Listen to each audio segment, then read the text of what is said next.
አንድ ቀን አንድ ፕሮፌሰር ለተማሪዎቹ የህይወት ትምህርት በምሳሌ ሊያስተምራቸው ፈልጎ ተማሪዎችን ከጠራ በኋላ አንድ ባዶ ባልዲ አስቀመጠና ትላልቅ ድንጋዮች አምጥቶ ሞላው። ለተማሪዎቹም ይሄ ባልዲ መልተዋል ብሎ ጠየቃቸው። እነሱም አዎ መልተዋል ብሎ መለሱ። ከዛ ትናንሽ ጠጠሮችን አምጥቶ እንደገና ወደ ባልዲው ጨመረ። እነዛ ትናንሽ ጠጠሮችም ትላልቅ ድንጋዮች መካከል ባለው ክፍተት ወደ ውስጥ ገቡ። አሁንስ መልተዋል አላቸው ፕሮፌሰሩ። አዎ አሁን መልተዋል አሉ።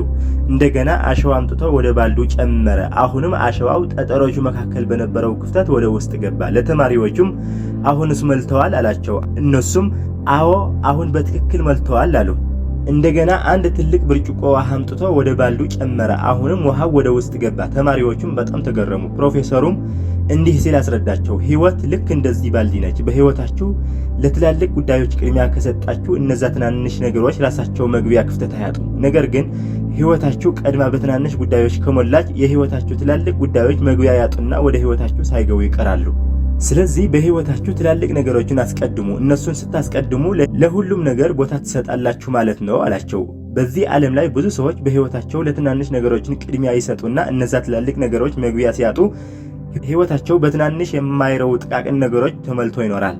በህይወትና ስኬት ዙሪያ ሰፋ ያሉ ትምህርቶችና ምክሮችን ከፈለጉ ፕሌይን የተሰኘው ዩቲዩብ ቻናላችንን ይቀላቀሉ።